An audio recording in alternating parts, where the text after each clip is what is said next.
The horrifying discovery. The U.S. horizon drifted silently through the vast emptiness of uncharted space, its hull scared and its systems failing. Captain Sarah Chen stared at the flickering holographic display, her face a mask of concern.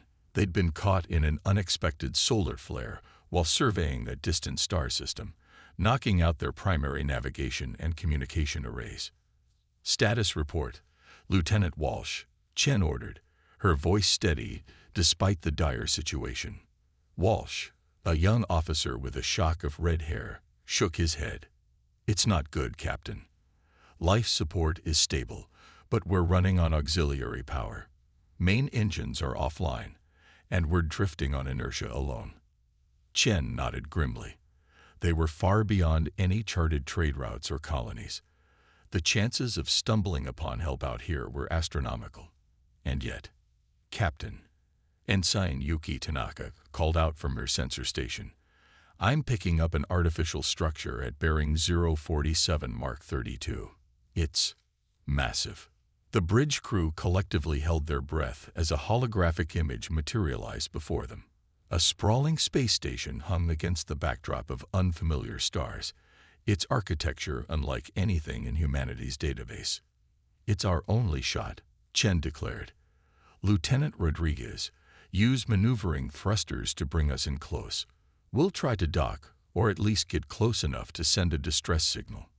As they approached, the station's true scale became apparent. It dwarfed their ship, easily large enough to house tens of thousands. Yet there were no signs of activity. No running lights, no comm chatter, nothing. "I've got a bad feeling about this," Walsh muttered. Chen shot him a look. "Noted, Lieutenant. But we're out of options. Ensign Tanaka. Any life signs?" Yuki's fingers danced across her console.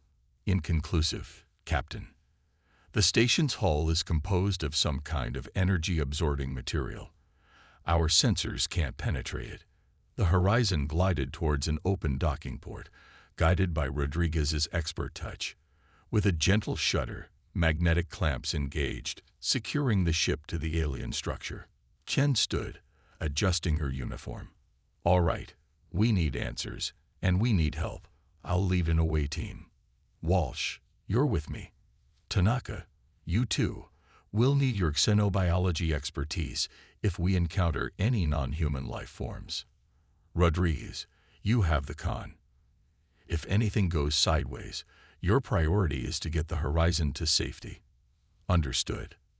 A chorus of "Aye, Captain" echoed through the bridge. Chen led her team to the airlock, each officer checking their environment suits and sidearms. With a hiss of equalizing pressure, the airlock cycled open. They stepped into a cavernous docking bay, their helmet lights cutting through the gloom. The air was breathable, if stale. Gravity was Earth normal, but the silence was oppressive. "It's like a ghost ship," Walsh whispered, his voice tense. Chen activated her suit's scanner. "Spread out, but stay in visual contact. Look for any signs of the crew, or a control room where we can access their systems." They moved deeper into the station, passing through corridors lined with strange, pulsing conduits. The architecture was unsettling. All curves and biomechanical shapes that seemed to shift in the corner of one's eye. Tanaka suddenly froze, holding up a hand. "Wait, I'm picking up life signs. Faint, but multiple signatures, coming from that direction." She pointed down a side passage. Chen nodded. "Good work, Ensign. Let's investigate, but stay alert." The passage led them to a sealed door, covered in alien script. Walsh examined the locking mechanism.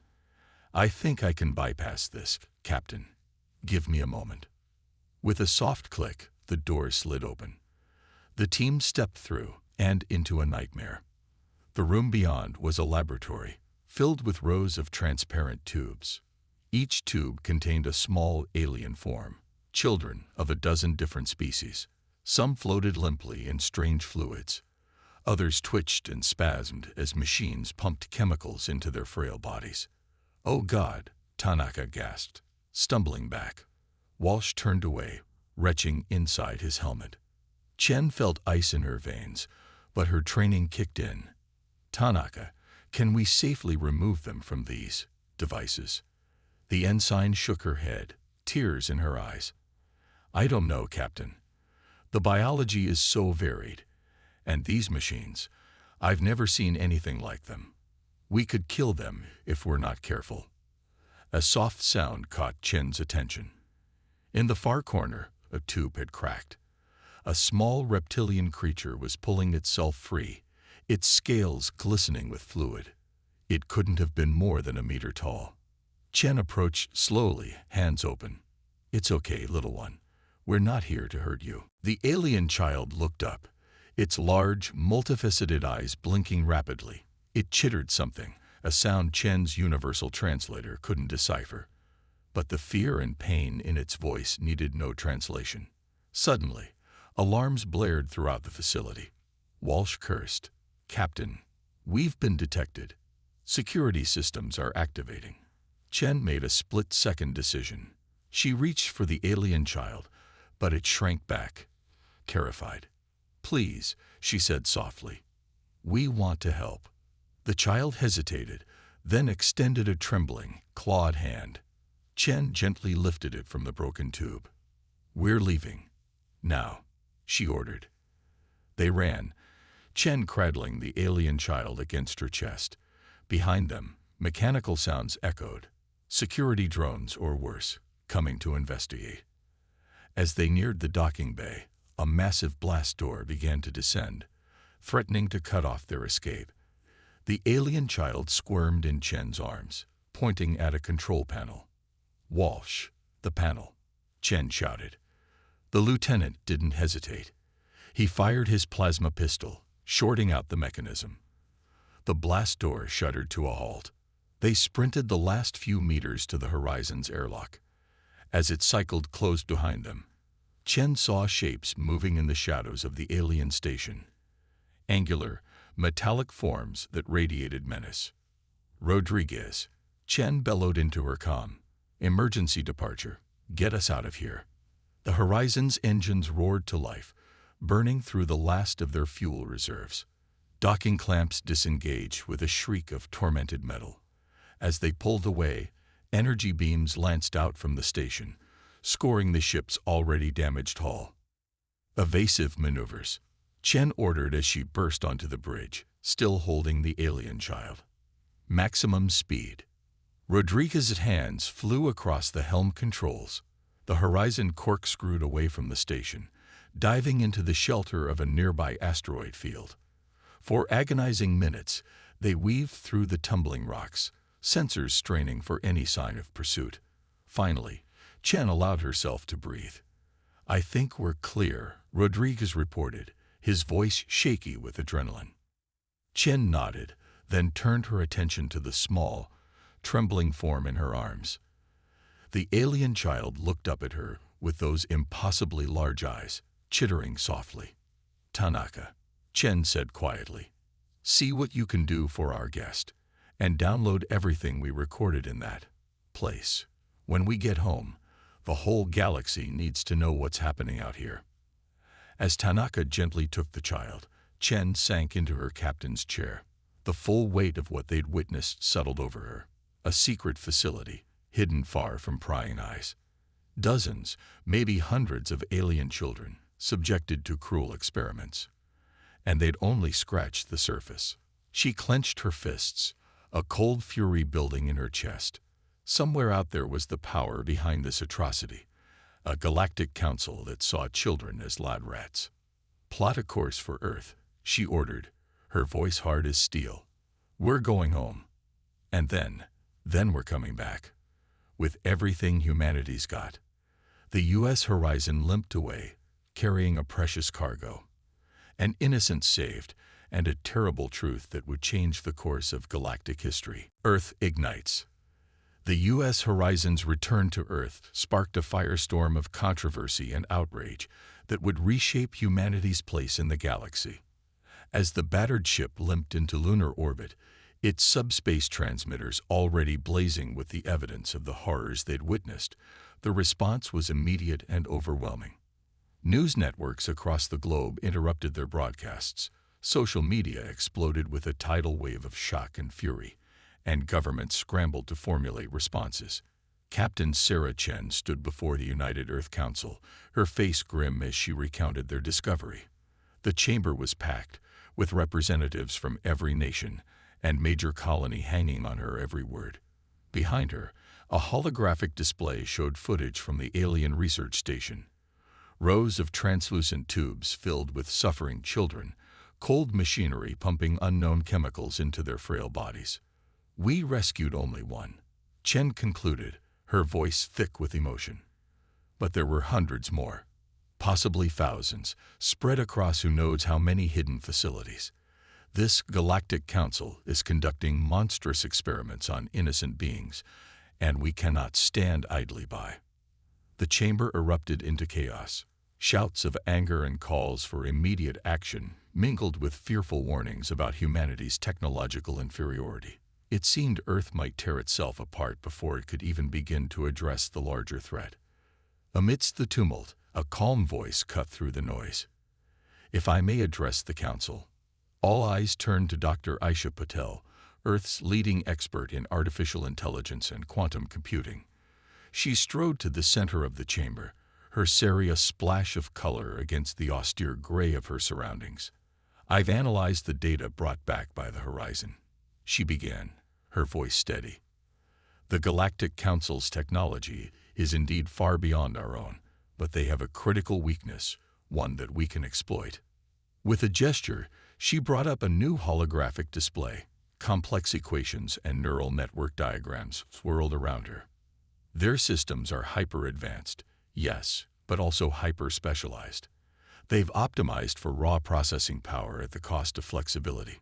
More importantly, they seem to have no concept of true artificial intelligence as we've developed it." She paused, allowing the implications to sink in. "I propose we fight them not with brute force, but with ingenuity. We have an AI that can adapt, learn, and think creatively in ways their rigid systems cannot. If we combine this with targeted hacking, mimetic warfare, and carefully planned guerrilla operations, we can bring down an empire." The chamber fell silent as the magnitude of her proposal sank in. It was audacious, perhaps even insane. But in the face of such overwhelming odds, insanity might be their only hope. General Victor Akintola, head of Earth's combined military forces, stepped forward.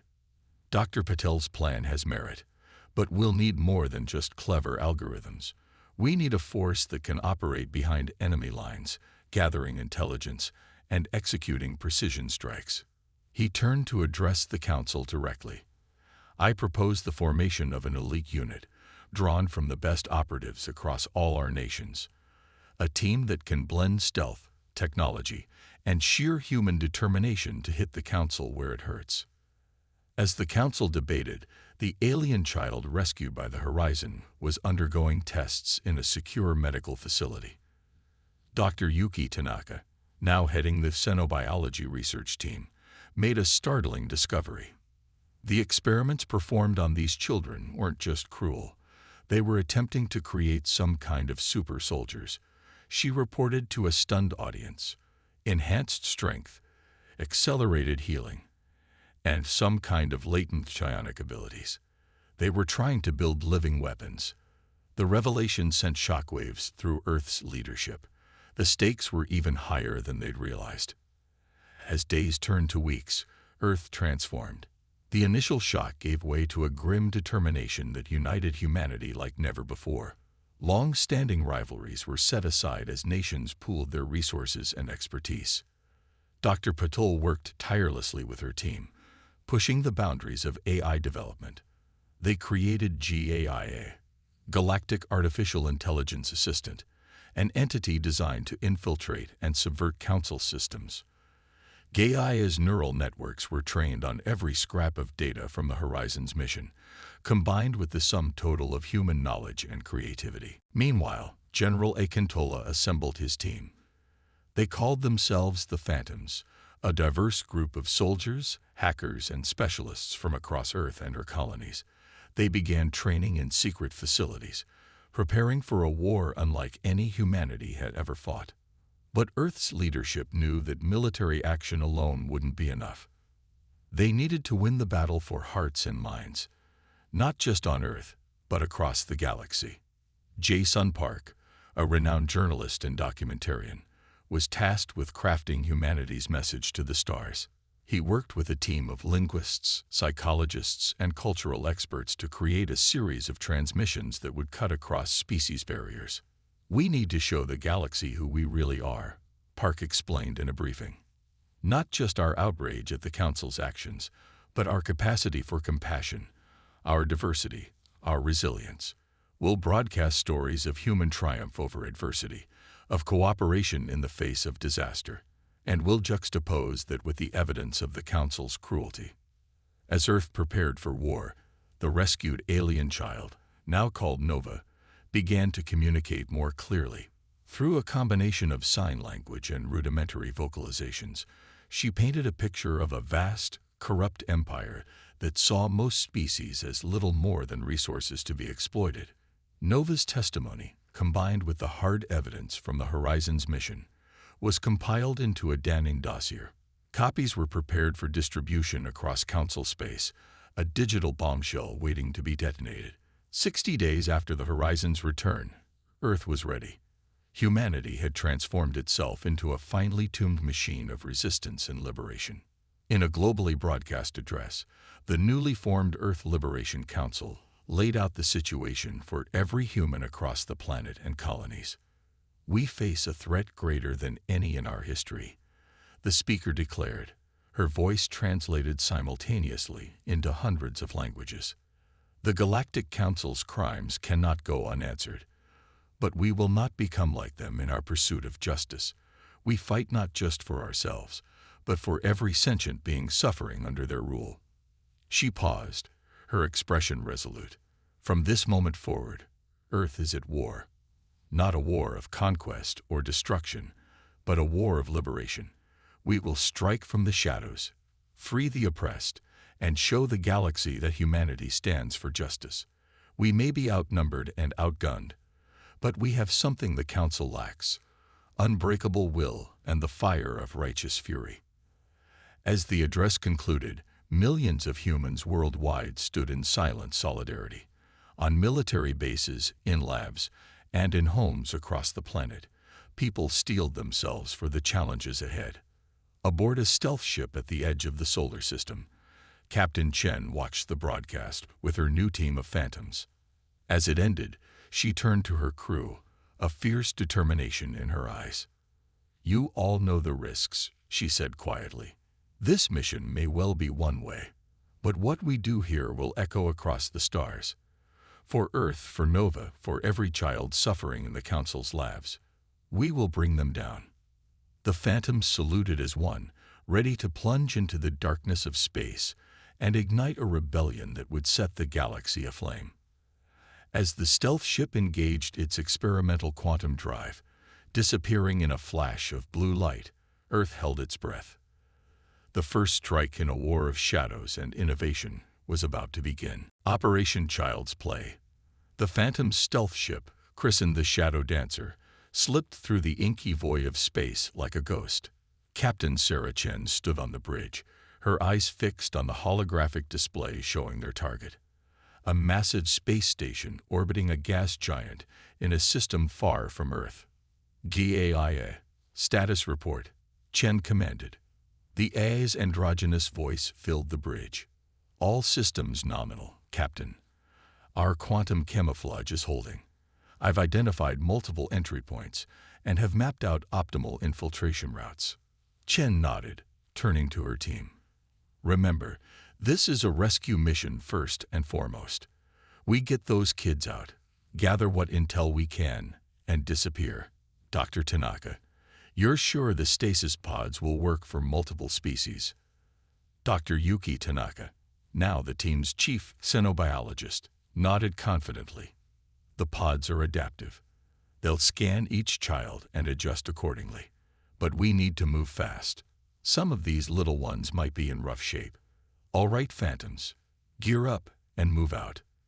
The elite team donned their advanced exosuits, a marvel of human engineering that could adapt to various atmospheric conditions and provided enhanced strength and stealth capabilities. As they gathered in the airlock, Chen felt a tug on her sleeve. She looked down to see Nova, the rescued alien child, staring up at her with those enormous, multifaceted eyes. "Stay safe," Nova chittered in her halting English. Chen knelt down, placing a gentle hand on Nova's shoulder. "We will. And we're going to save more kids just like you." With a nod to her team, Chen led the way out of the airlock. They used personal gravity manipulators to glide silently towards the station. As they approached, GAIA's voice came through their comms. "I've infiltrated their outer security grid. You have a clear path to access Point Gamma. Be advised, internal sensors are more sophisticated. Proceed with caution." The team made their way inside, their suits blending seamlessly with the shadows. The station's interior was a maze of twisting corridors and pulsing organic-looking technology. It was eerily quiet. "Life signs," Chen whispered. "Detecting multiple signatures 2 levels down," replied Lieutenant Zora Okoro, their tech specialist. "Consistent with what we'd expect from a holding area." They moved swiftly but cautiously, avoiding the occasional patrol of robotic sentries. As they descended, the oppressive atmosphere grew heavier. They could hear muffled sounds, whimpers, and soft cries that made their blood boil. Finally, they reached a massive door covered in alien glyphs. Okoro interfaced with the locking mechanism, her fingers dancing over her holo keyboard. "GAIA, I need an assist here," she muttered. "Analyzing. Encryption bypassed. You may proceed, Lieutenant." The door slid open with a soft hiss, revealing a nightmarish scene. Rows upon rows of containment units filled the vast chamber, each holding a small alien form. Some floated limply in strange fluids, while others twitched and spasmed as machines pumped chemicals into their bodies. "My God," breathed Dr. Tanaka, her voice choked with emotion. "There must be hundreds." Chen steeled herself. "We knew this wouldn't be easy. Tanaka, start prepping them for transfer. Okoro, tap into their mainframe. We need all the data you can get. The rest of you, fan out and keep watch." The team moved with practiced efficiency, but the scale of the task was daunting. As they worked to free the children, alarms suddenly blared throughout the facility. "Captain," Gaia's voice crackled with urgency. "I've been locked out of their primary systems. Security protocols are activating." Chen cursed under her breath. "How many have we gotten out?" 63, Tanaka reported. "But there are still so many." A series of explosions rocked the station. Through the comms, they could hear the rest of the Phantom teams engaged in firefights across the facility. "This is Phantom Team Bravo," a voice cut through the chaos. "We've secured the primary reactor. Initiating meltdown sequence." Chen made a split-second decision. "All teams, fall back to extraction points. We take who we can and blow this hovel sky high." As her team scrambled to evacuate with their precious cargo, a new threat emerged. A sleek, black-armored figure materialized at the far end of the chamber, moving with inhuman speed. "Assassin," shouted Lieutenant Walsh, raising his weapon. The Council assassin dodged the plasma bolts with preternatural agility, closing the distance in a heartbeat. It lashed out with energized blades, slicing through Walsh's armor like paper. Chen engaged the assassin in close combat, her exosuit's enhanced reflexes barely keeping pace. As they fought, Okoro worked frantically to override the station's systems. "Captain, I got control of the hangar bay doors," she shouted, "but I can't hold it long." "Go," Chen ordered, parrying another strike from the assassin. "Get those kids out of here. I'll be right behind you." The team hesitated for a split second before following orders. They raced towards the extraction point, the sounds of battle echoing behind them. Chen fought with everything she had, but the assassin was unlike anything she'd ever faced. Just as it seemed she would be overwhelmed, a small figure darted between them. Nova, who had somehow stowed away on the mission, stood defiantly before the assassin. The alien child's eyes glowed with an unearthly light, and suddenly the assassin staggered back, clutching its head. Chen didn't waste the opportunity. She scooped up Nova and ran, the station shaking itself apart around them. They reached the Shadow Dancer just as the hangar bay doors began to close. The ship rocketed out into space, accelerating hard as the station exploded in a spectacular fireball behind them. In the aftermath, as they tended to the rescued children and licked their own wounds, the true impact of their mission became clear. News of the raid spread like wildfire across Council space. The Phantoms had struck a blow not just against a single facility, but against the very foundations of the Council's authority. Encrypted transmissions flooded in from a dozen worlds, resistance movements, inspired by humanity's audacity, pledging their support. The Galactic stage had been set ablaze. But the victory came at a cost. Lieutenant Walsh's sacrifice weighed heavily on the team, a stark reminder of the dangers they faced. And the Council assassin's escape meant a relentless enemy was now on their trail.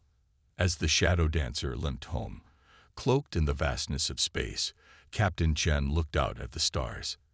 They had won this battle, but the war was far from over. She turned to Nova, who sat quietly observing the rescued children. "You saved my life back there," Chen said softly. "How did you do it?" Nova's multifaceted eyes met Chen's gaze. "Not monster," she chittered. "We all have power inside." Chen nodded, a mix of emotions washing over her.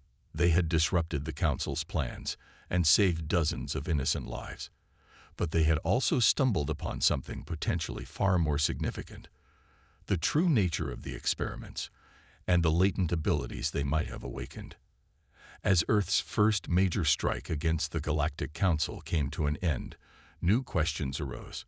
What other secrets were hidden in the depths of space? How far would the Council go to protect them? And what untapped potential lay dormant within the very children they had sought to exploit? The Shadow Dancer streaked towards home, carrying with it not just rescued innocence, but the seeds of a revolution that would reshape the galaxy. Galactic Firestorm. The success of Operation Child's Play sent shockwaves through the galaxy. As news of the daring raid spread, suppressed populations across a dozen worlds erupted in rebellion. The Galactic Council, long accustomed to unchallenged rule, found itself fighting fires on multiple fronts. But the Council was far from defeated. In the shadows of their capital world, Centrum, the most brilliant and ruthless minds of 100 species gathered to plan their counterattack. High Counselor Zixatra, a being of pure energy contained within an ornate exosuit, addressed the assembly. "This human infestation has been allowed to spread for too long. The time has come for decisive action." With a gesture, Zixatra activated a holographic display. A massive, ring-shaped structure appeared, bristling with weapon emplacements and crackling with barely contained energy. "Behold, the Nihil engine, capable of generating a controlled singularity. It can sterilize an entire planet while leaving valuable resources intact. We will make an example of Earth, crushing this rebellion before it can truly begin." As the Council prepared their superweapon, the liberated children from Operation Child's Play were beginning to reveal extraordinary abilities. On a secret Earth base deep beneath the Marianas Trench, Dr. Yuki Tanaka worked tirelessly to understand the changes wrought by the Council's experiments. "It's incredible," she reported to Captain Chen and the Earth Liberation Council. "Their genetic structures are in a state of constant flux, adapting and evolving at an unprecedented rate. And the psionic potential, it's off the charts." Nova, now acting as a bridge between humans and the rescued children, chittered excitedly.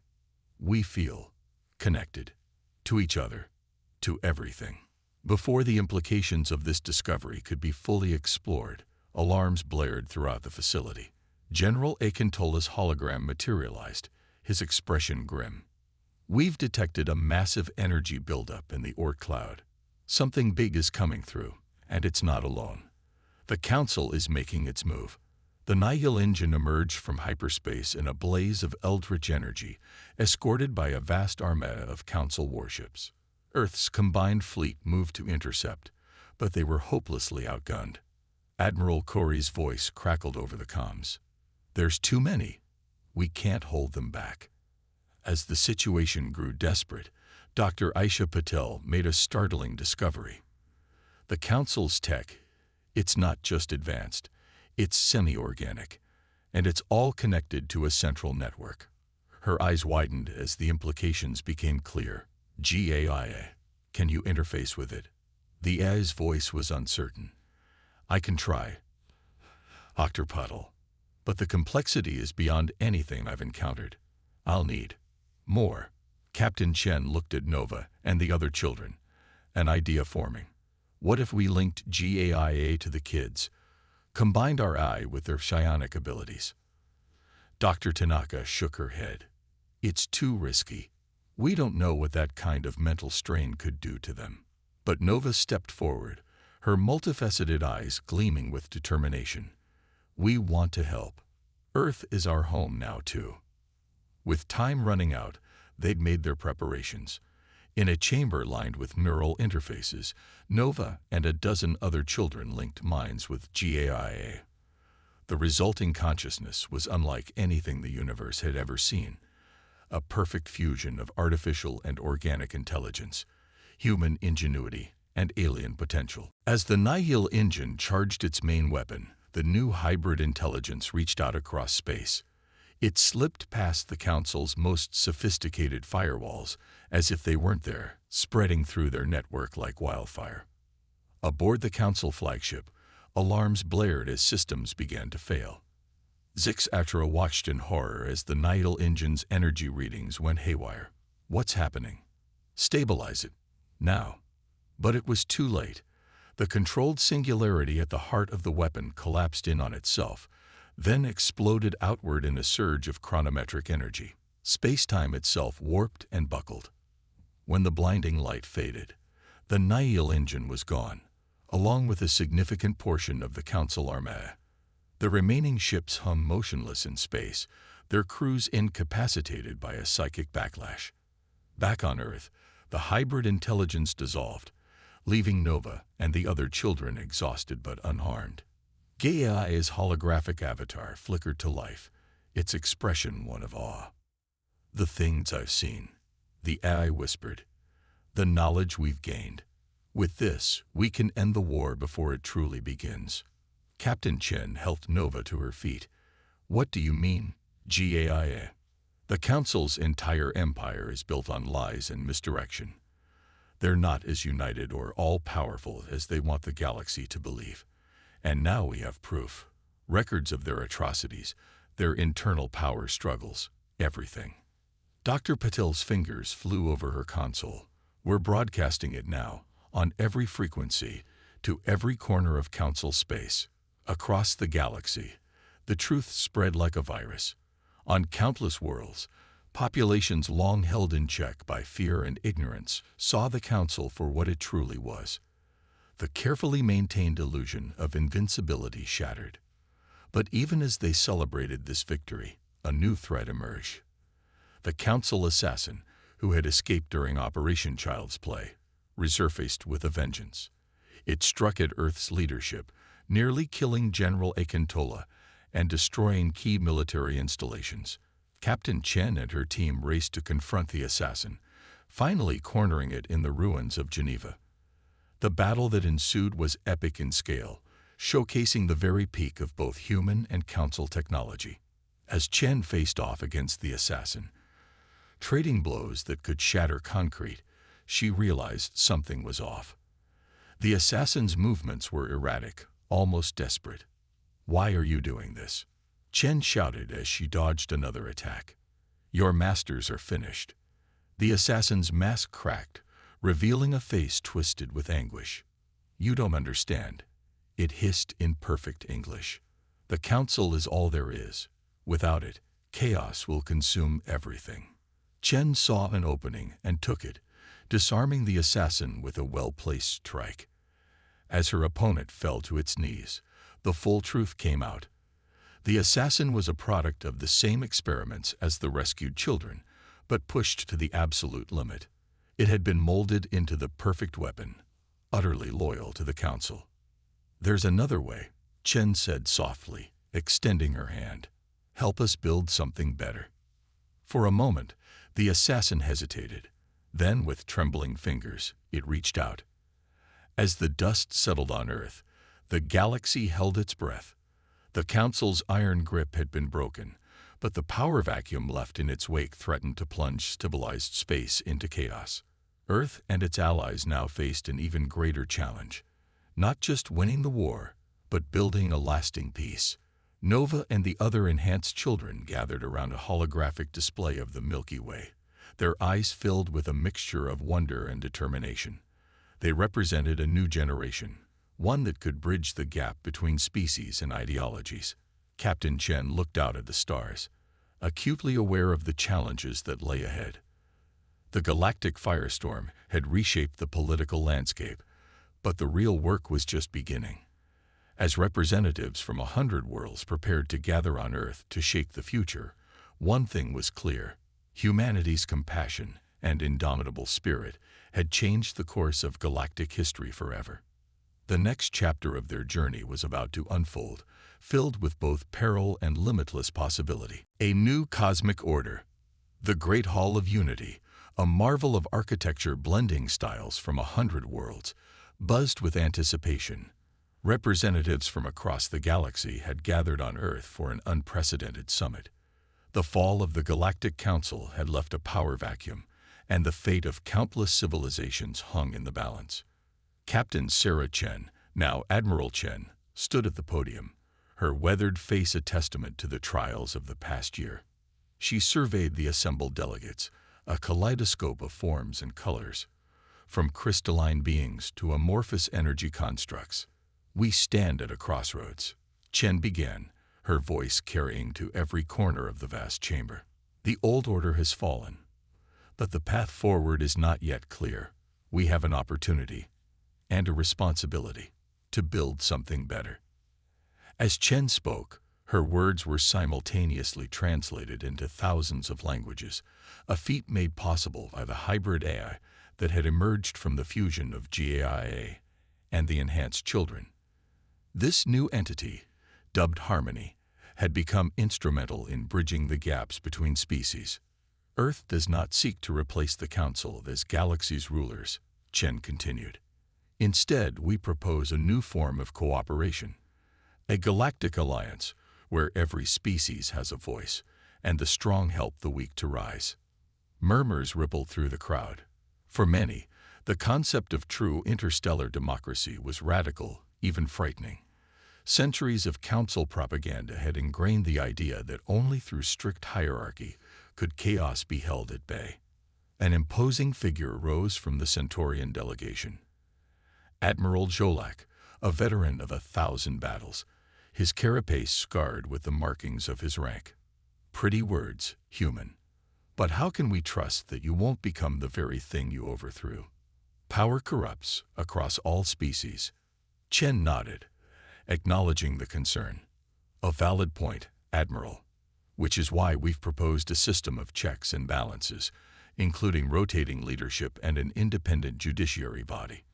But perhaps actions will speak louder than words."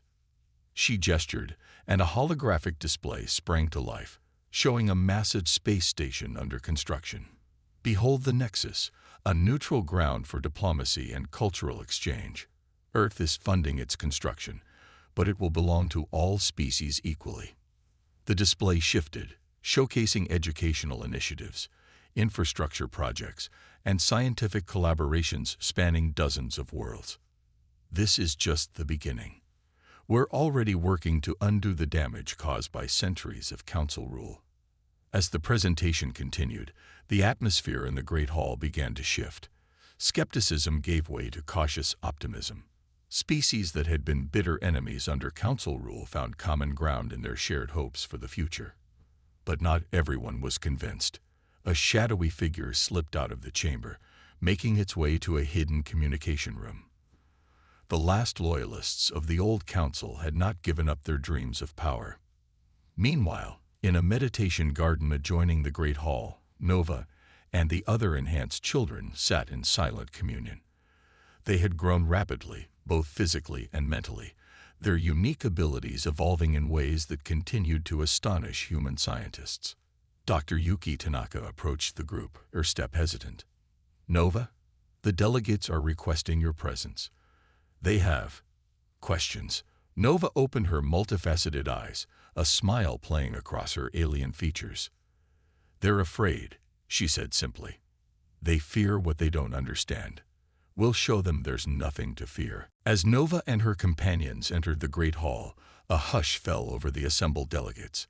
These children, representing the future of interspecies cooperation, were both a symbol of hope and a source of unease. Nova took the podium, her presence somehow both childlike and ancient. "Esteemed delegates," she began, her voice clear and strong. "I stand before you as living proof that our differences are not barriers, but bridges. The experiments that created us were born of cruelty, but we choose to use our gifts for the good of all." She gestured, and the air shimmered. Suddenly, each delegate found themselves experiencing a rush of sensation and emotion. The joy of a Betelgeusian sunset, the awe of a newborn Jovian storm, the deep bond of an Andromedan symbiotic pair. "This is who we are," Nova continued as the vision faded. "All of us, connected in ways we're only beginning to understand. The old council sought to exploit these connections. We seek to nurture them." The impact was profound. Delegates who had arrived skeptical now looked at their neighbors with new eyes. The possibility of true understanding between species no longer seemed like a naive dream. But even as a new spirit of cooperation blossomed, dark forces gathered in the shadows. In hidden bases across the galaxy, council loyalists and opportunistic warlords prepared for war. They saw the fledgling alliance as weak, ripe for conquest. Admiral Chen received the intelligence reports with a heavy heart. It seemed peace would have to be fought for once again. But this time, Earth did not stand alone. In the following months, the Galactic Alliance faced its trial by fire. Simultaneous attacks struck a dozen key worlds. The Alliance fleet, still finding its footing, was stretched to the breaking point. But where military might faltered, other strengths emerged. Harmony, the hybrid AI, coordinated defense efforts with unprecedented efficiency. Nova and the enhanced children used their abilities to evacuate civilians and turn the tide of key battles. Most surprisingly, it was the former council assassin, now calling itself Redemption, who proved instrumental in rooting out enemy strongholds. Its intimate knowledge of council tactics and technology saved countless lives. The conflict was brutal but mercifully short. With each victory, more worlds threw their support behind the alliance. Those who had initially stood on the sidelines, waiting to see which way the wind blew, now joined the cause with enthusiasm. As the last pockets of resistance were quelled, the galaxy entered a new era of peace and discovery. The Nexus, completed ahead of schedule thanks to unprecedented cooperation, became a shining beacon of unity. Scientific advancements flourished as knowledge was freely shared between species. The hybrid children, now young adults, took on roles as ambassadors and peacekeepers. Earth, once an isolated backwater, became a hub of interstellar culture and commerce. But perhaps the most profound change was in how the various species of the galaxy saw themselves. The old prejudices and fears began to fade, replaced by a sense of shared purpose and wonder at the vast universe they were only beginning to explore. Admiral Sarah Chen stood on the observation deck of the Nexus, gazing out at the star-filled void. Nova joined her, placing a gentle hand on the Admiral's shoulder. "We've come so far," Chen mused. "But there's still so much to do." Nova nodded, her eyes reflecting the starlight. "The journey is just beginning, but we'll face it together, as one galaxy united." As if in response to her words, a burst of light caught their attention. A new star was being born in a nearby nebula, its first radiant pulses visible even at this vast distance. Chen smiled, feeling a renewed sense of purpose. The Galactic Alliance had weathered its first storm, but greater adventures lay ahead. There were still mysteries to unravel, wrongs to right, and endless frontiers to explore. As representatives from 1,000 worlds mingled in the halls of the Nexus below, Chen realized that this was humanity's true victory. Not domination or conquest, but the fostering of a cosmic community where every voice was heard and every species could reach its full potential. The new cosmic order was not perfect, but it was built on hope, compassion, and an indomitable spirit that spanned the stars. As long as those ideals burned bright, the future of the galaxy looked brighter than ever before.